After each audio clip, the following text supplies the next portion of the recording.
light of everything that's happening with COVID-19, many therapists who otherwise see their clients face-to-face are now making the switch to exclusively teletherapy services.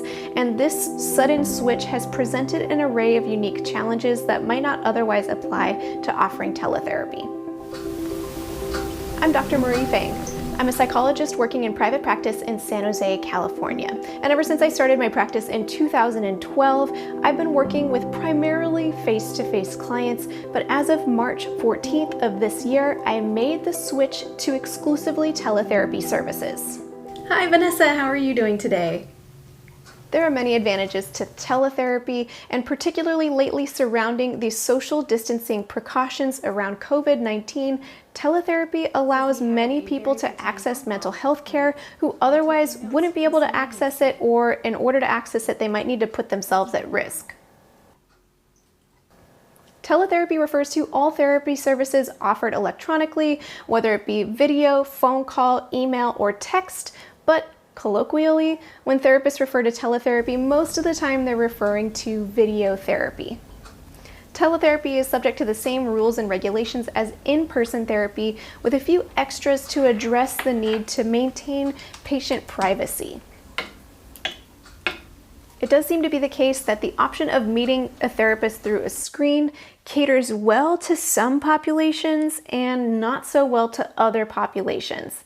So for myself, I work primarily with millennials who often work from home and are meeting via video for their work calls anyway. So the idea of meeting through video with their therapist doesn't feel very uncomfortable, and many are excited to do so.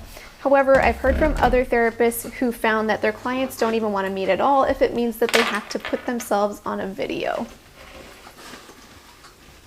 There is research backing up the effectiveness of teletherapy, showing that it's just as effective as in-person therapy when utilizing the same interventions.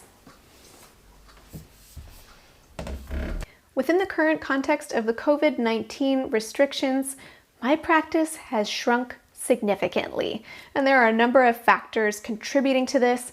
One big factor is my schedule has had to change. Normally, I drop my daughter off at daycare in order to go see my clients, and my daughter's daycare is currently closed.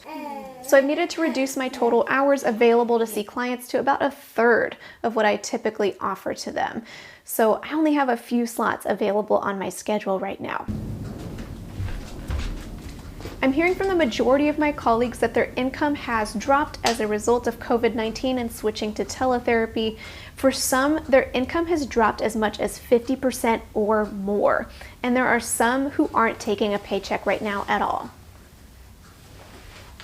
We're already seeing major impacts of COVID-19 on people's mental health, especially for those under the mandate to shelter in place. They may feel literally trapped in whatever dysfunction might be going on in their household.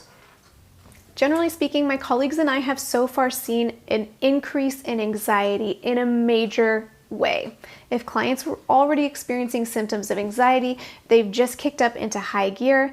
And for those clients who maybe weren't otherwise experiencing anxiety, there is a greater sense of medical anxiety, as well as grief over canceled plans. People have had to move their weddings and even funerals around because of the shelter-in-place mandate. And for those clients who are prone to depression, isolation and loneliness have also contributed to increased symptoms of depression.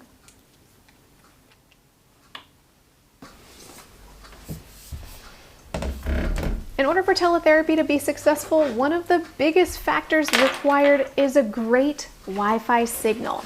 Now, most of the time when there is a spotty connection, if the therapist or client moves closer to the Wi-Fi signal, it's often resolved. But given the nature of our current situation, it's not always an option to move closer to the Wi-Fi signal while maintaining a private, confidential space for therapy. In my opinion, one major downside of teletherapy is it doesn't have that same kind of special sauce that comes when you meet face to face. It's kind of similar to if you have a loved one who lives far away and you're meeting via FaceTime or some other video means. It doesn't feel quite the same as when you're in person. because therapists have had to make this switch on such short notice, there are many factors that have created challenges for us, such as trying to get the necessary trainings in order to make sure we're on top of all of the ethical regulations to provide teletherapy, and also figuring out technological issues just like everyone else in the world these days.